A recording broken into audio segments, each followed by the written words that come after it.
Well, Russia's President Vladimir Putin has made a surprise visit to a Russian airbase in Syria and ordered a partial withdrawal of his forces from there. Remember, Russian military support has been crucial in turning the tide of the Syrian conflict in President Assad's favour. Let's take you to Steve Rosenberg following the story for us from Moscow. Steve, just tell us more about why President Putin made the trip there today. Well, you mentioned it was a surprise visit. I suppose the surprise element isn't so surprising when you consider the security concerns there must have been. But this was very much a victory visit. President Putin flew into the Hmeimim airbase near Latakia, Russia's main airbase in Syria. He was met by President Assad. The two men embraced.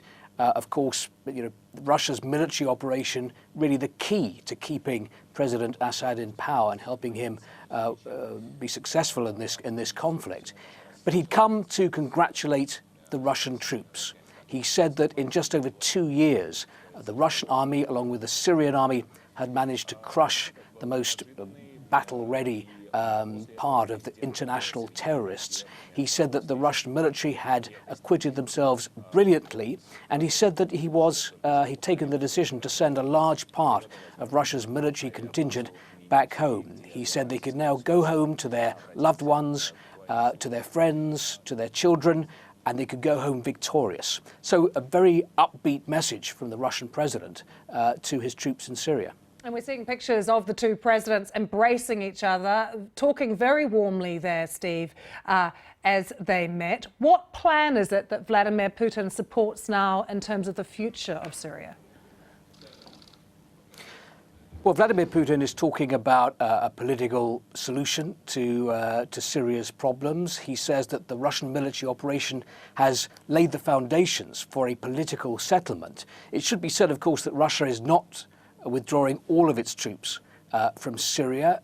The Russians will maintain two major bases, military bases in the country. There's the Hmeimim air base, where President Putin was at today, but also Tartus, the naval base on the Mediterranean coast.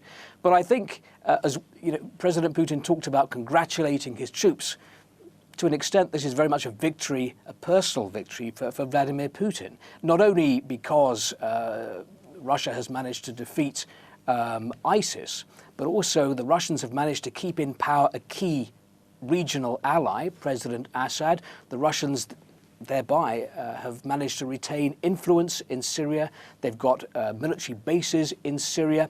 And also, when you step back, the Russians have managed to force world leaders to deal with Russia because of their military operation in Syria. So I think many people would see this to a large extent as a victory for the Kremlin leader. Good to see you. Thanks so much, Steve. Steve Rosenberg there in Moscow.